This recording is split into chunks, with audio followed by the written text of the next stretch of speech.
संजीवनी एक ऐसा शो जिससे आपकी हेल्थ की चिंता है, जिसका एक ही मकसद है आप कैसे हेल्दी और फिट रह सकते हैं। बस इसी तमन्ना के साथ हम हर रोज आपके लिए लेकर आते हैं आपका हेल्थ शो संजीवनी, ताकि आप स्वस्थ रह सके। नमस्कार, आपके साथ मैं हूं ज्योत्सना बेदी और हमारे साथ हैं विश्व प्रसिद्ध आयुर्वेदाचार्य डॉक्टर प्रताप चौहान। डॉक्टर साहब, आपका बहुत स्वागत है। थैंक यू जी। चिलचिलाती धूप के कारण गर्मी के मौसम में पसीना आना तो स्वाभाविक है, और अगर इस पसीने को साफ ना किया जाए तो ये शरीर में सूख जाता है, जिस वजह से शरीर में छोटे छोटे दाने निकल आते हैं। गर्मियों और बरसात के मौसम में निकलने वाले इन दानों से पूरे बदन में खुजली इतनी ज्यादा होती है कि दिन रात चैन नहीं आता है। तो अब इन घमौरियों से परेशान होने की आपको जरूरत नहीं है, क्योंकि आज संजीवनी में डॉक्टर चौहान आपको बताने वाले हैं चुभती घमौरियों के तुरंत अगर आप आराम पाना चाहते हैं तो 10 आयुर्वेदिक उपाय कौन कौन से हैं इस बारे में, जिनका इस्तेमाल करने से कुछ ही दिनों में आपको राहत मिलेगी और साथ ही घमौरियों से भी आपको निजात मिलेगी। इसके साथ ही संजीवनी टिप्स में हम डॉक्टर साहब से जानेंगे वर्किंग वुमेन के लिए कैसा हो आहार। लेकिन आइए उससे पहले जान लेते हैं शरीर में छोटे छोटे दाने आखिर क्यों निकल आते हैं।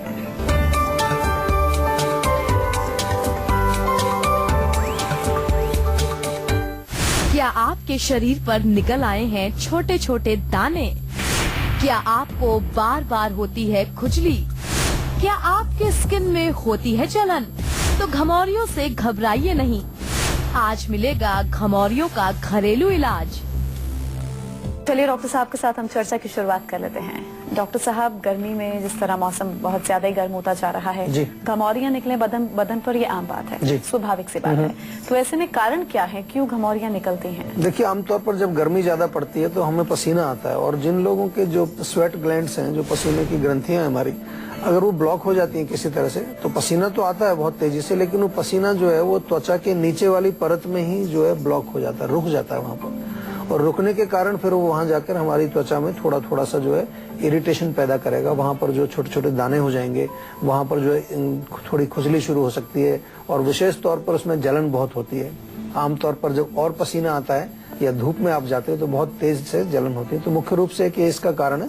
दूसरा ये भी होता है कि अगर आप बहुत ज्यादा गर्मी में एक्सेसिव हीट के आपका स्किन जो है हमेशा वो एक्सपोज रहता है, उससे भी होता है, क्योंकि बहुत गर्मी होने से भी रैशेज होते हैं या घमौरियां निकलती हैं। या फिर जो है प्रॉपर आप जो है गर्मी के मौसम में पूरा स्नान नहीं करते हैं, या हाइजेनिक आपकी जो है पूरी बॉडी नहीं है, मतलब साफ सफाई का आप ध्यान नहीं रखते हैं। अगर अच्छी तरह से स्नान नहीं करेंगे तो पसीना भी जहाँ जहाँ चिपका रह जाएगा बॉडी में, उसके कारण भी फिर वहां पर घमौरियां बन सकती हैं। तो ये इसके मुख्य कारण है।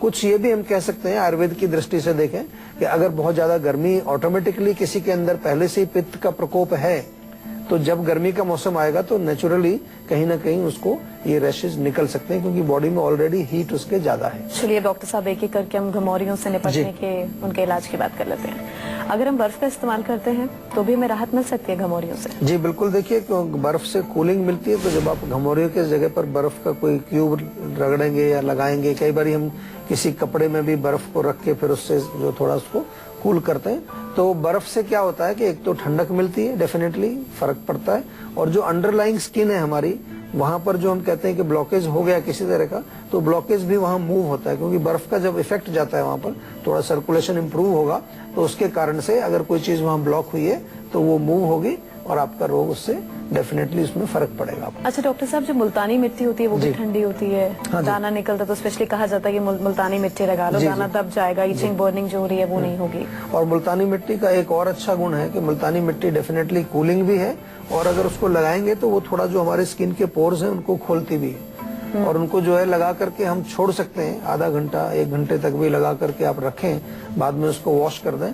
और मुल्तानी मिट्टी को आप गुलाब जल मिला करके उसका पेस्ट बनाएंगे तो आपको और अच्छा रिजल्ट मिलेगा। गुलाब जल भी कूलिंग होता है, तो वो मिला करके आप पेस्ट बनाइए। और नारियल का तेल डॉक्टर साहब, क्या वो भी फायदेमंद है? जी, नारियल का तेल भी हमारे आयुर्वेद की हम कई बार अपने शो में भी बताते हैं कि जब भी कहीं जलन हो, खुजली हो, खारिश हो, यानी कि पित्त का जहाँ आपको रोग है, तो नारियल का तेल लगाएं, कूलिंग है। और नारियल तेल लगाने से अगेन हमारी त्वचा के छिद्र खुलते हैं, तेल अंदर घुसता है, और तेल जब अंदर जाएगा तो वहां से वो कुछ टॉक्सिन्स को बाहर निकालता है, तो डबल काम करता है, कूलिंग भी करता है और रोग की जड़ को भी ठीक करता है। तो मेहंदी का अगर हम इस्तेमाल करना चाहें डॉक्टर साहब, तो ये कितनी हमारे लिए फायदेमंद है? मेहंदी भी कूलिंग होती है, डेफिनेटली मेहंदी भी आप लगा सकते हैं। अगर घमौरियां आपको हैं तो मेहंदी का पेस्ट बना करके लगाएं, लेकिन एक ध्यान रखना है उसमें कि बहुत लंबे टाइम तक लगाएंगे तो कलर वहां पर आपको ब्राउन हो जाएगा। तो लगभग 10-15 मिनट तक लगा सकते हैं, फिर भी थोड़ा बहुत कलरिंग हो सकती है, so you have to be careful. But definitely मेहंदी का जो पाउडर होता है, मेहंदी का जो लेप होता है, वो काफी कूलिंग है। और जो हमारी घमौरियां हैं उनके जो अंदर जो एक तरह से हम कहें कि लालिमा आ जाती है, रेडनेस आ जाती है, उसको दूर करने में भी फायदा करता है और त्वचा को कूल भी करता है। और नीम के पत्ते कितने फायदेमंद हैं?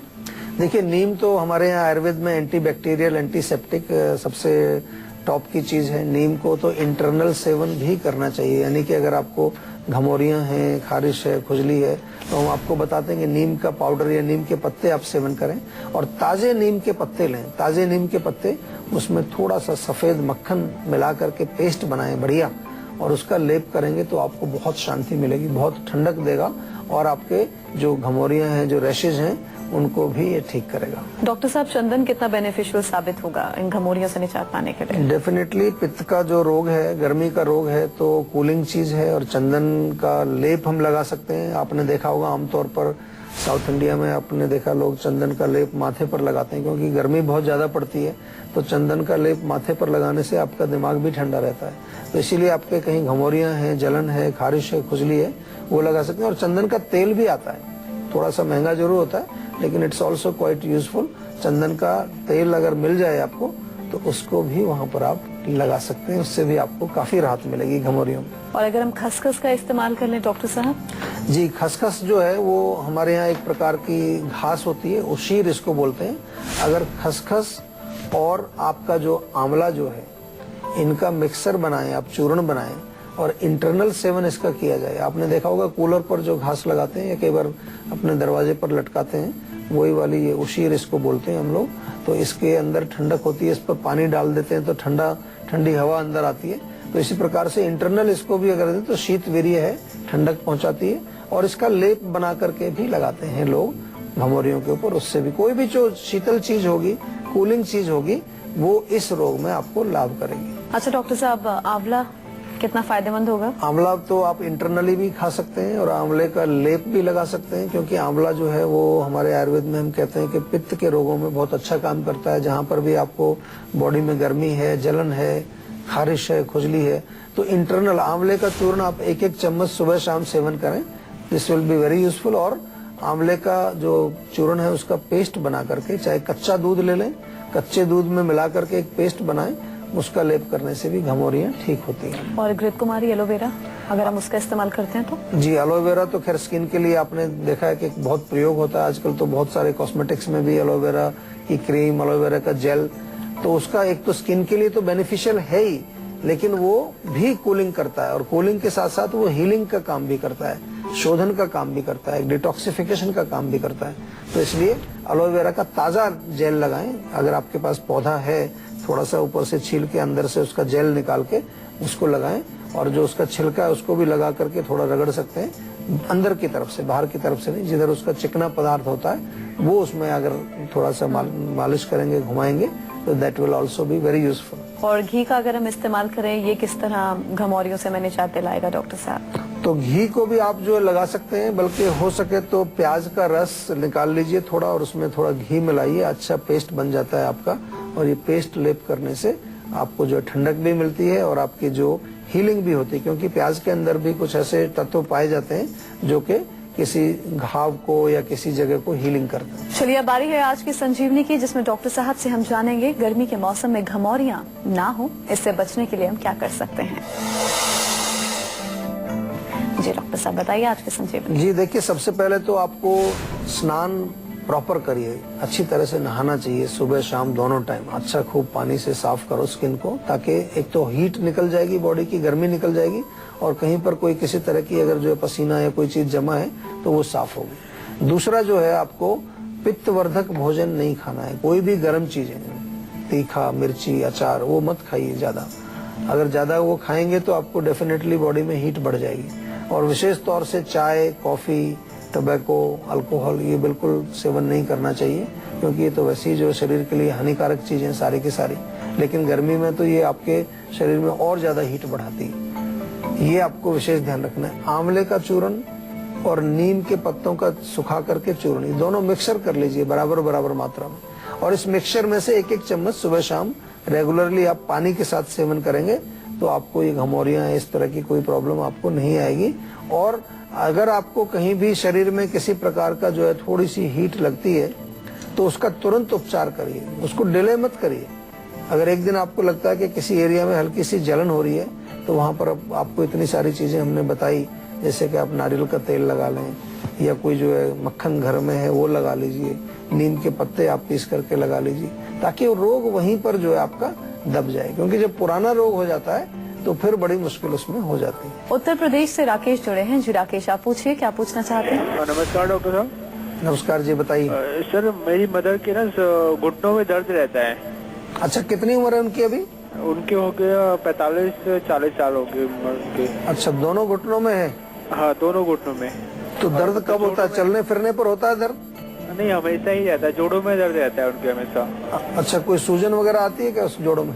नहीं, सूजन वगैरह तो नहीं है, मतलब वेट ज्यादा है उनका थोड़ा सा। अच्छा, वेट ज्यादा है। हाँ। तो वेट को देखिए, सबसे पहले तो आपने अच्छा बताया, क्योंकि वेट जो है कई बार जब ज्यादा होता है तो हमारे जो बॉडी का वेट है वो घुटनों पर उसका ज्यादा प्रेशर पड़ता है और दोनों हड्डियां हमारी जो है कई बार रगड़ने लगती हैं, घिस जाती हैं, अंदर से जो कार्टिलेज है वो सूख जाती है, या हम कहें कि कई बार आम भाषा में कहते हैं कि ग्रीस सूख जाता है। तो एक तो तेल की मालिश कराइए उनको, और सबसे पहले वेट लॉस पर वो काम करें, बहुत जरूरी है। Before you take any other medicine, सबसे पहले उनको वजन कम करना चाहिए। वजन अगर उनका कम होगा तो उसी से आपको मेरे ख्याल से 25-30% तो दर्द में आराम उसी से मिल जाएगा आपको। और उसके बाद फिर जो है कुछ आयुर्वेदिक औषधियां, तो खाने में अगर वेट की बात करें तो सौंठ का चूर्ण बहुत अच्छा रहता है, दोनों चीजों में काम करेगा। सौंठ का चूर्ण जो ड्राई जिंजर जो होती है, 1 चम्मच सवेरे 1 चम्मच शाम को गुनगुने पानी में, या चाहे तो 1 गिलास पानी में 1 चम्मच 1 टीस्पून छोटी चम्मच जो होती है वो उसका चूर्ण डाल करके अच्छी तरह से बॉईल कर लीजिए, उसको उबल जाए अच्छी तरह से, फिर उसको गरम गरम गुनगुना उसको पिए, चाहे उसमें थोड़ा शहद भी मिला लीजिए। ये बहुत अच्छा फायदा करेगा आपको, जोड़ों के दर्द में भी और वेट में भी काम करेगा। इसके अलावा जीवा की स्लिम टी जरूर मंगा लीजिए, और हमारे आयुर्वेदिक डॉक्टर से थोड़ा परामर्श करेंगे तो आपको अच्छी औषधि मिलेगी। मेरा निवेदन आपसे बार बार यही रहता है कि कोई भी रोग शुरू होता है तो सबसे पहले आप आयुर्वेद में आइए, before you go anywhere, Ayurveda में आइए। आपकी चिकित्सा जो है वो अच्छी चिकित्सा है, वो किसी प्रकार का दुष्प्रभाव नहीं है, साइड इफेक्ट्स नहीं है, और आपके शरीर को शक्ति भी देती है। पंजाब से हमारे एक दर्शक जुड़े हैं। जी, आप पूछ सकते हैं, क्या पूछना चाहते हैं? क्या डॉक्टर जी? नमस्कार जी। जी, मेरे फेस पे काफी सारे पिंपल्स हो जाते हैं गर्मियों के टाइम में। गर्मियों में होते हैं केवल? हाँ जी। गर्मियों में चाय पीते हैं आप? हाँ, चाय पीता हूँ। कितनी बार? 2 बार, सुबह शाम। अच्छा, चाय छोड़ दो एक तो, अगर आपको पिंपल्स नहीं चाहिए, है ना? जी। दूसरा जो है मिर्च भी बिल्कुल आप गर्मियों में बंद कर दो अभी 2-3 महीने के लिए। जी। लाल मिर्च नहीं खानी है, तीखी कोई भी चटनी, इमली, अमचूर या और भी कोई गर्म पदार्थ जो आप सेवन करते हैं, चाहे उसमें स्मोकिंग है, टबैको है, अल्कोहल है, नॉनवेज है, अंडा है, सब हीट पैदा करता है, तो इनको बंद करेंगे। साथ में नीम के पत्ते अगर आपको मिलते हैं ताजे, तो 5-6 नीम के पत्ते रोज सुबह खाली पेट चबा करके खाइए, और आंवले का चूर्ण 1 चम्मच सवेरे 1 चम्मच शाम को। बहुत गजब की चीजें हैं, छोटी छोटी सी चीजें हैं जो आपके घर में मौजूद हैं, और आपके उसमें कोई इतना कोई विशेष ऐसा खर्चा भी नहीं होगा आपका, लेकिन आपके रोग ठीक होते हैं। और सबसे बड़ी चीज जो है, जो हम अपने शो के माध्यम से आपको बार बार समझाते हैं, कि आपने रोग के कारण को समझिए। अगर कारण आपको मालूम चल जाता है तो आपका रोग बड़ी जल्दी ठीक होगा। कारण मालूम नहीं होगा तो दवाई भी खाते रहेंगे और रोग के कारण को भी आप बढ़ाते रहेंगे। जैसे कि चाय का हमने जिक्र किया, तो आप इलाज भी कराते रहेंगे और चाय भी पीते रहेंगे तो कुछ नहीं होगा, फिर आपका रोग और बढ़ जाएगा और 2-3 रोग और नए आ जाएंगे। तो इसलिए हमारा ये शो जो आप देखते हो, इसमें जो भी चीजें हम बताते हैं इसको अच्छी तरह से अमल करिए, और अमल करेंगे तो आपको बहुत फायदा होगा इससे। तो अगर आप लोग भी चाहते हैं कि बीमारियां आपके आसपास ना फटकें और आप हमेशा फिट और हेल्दी बने रहें, तो आप हमारे नंबर 0129404004 पर फोन कर अपना नंबर रजिस्टर करवा सकते हैं। उसके बाद डॉक्टर चौहान के पैनल के डॉक्टर आपको खुद फोन कर आपकी सेहत से जुड़ी प्रॉब्लम का सोल्यूशन आपको देंगे। और इसी के साथ यहाँ हम रुकेंगे एक ब्रेक के लिए। ब्रेक के बाद बारी है संजीवनी टिप्स की, जिसमें डॉक्टर साहब से हम जानेंगे वर्किंग वुमेन के लिए कैसा हो आहार। एक छोटे से ब्रेक के बाद आप रहिए हमारे साथ और देखते रहिए संजीवनी।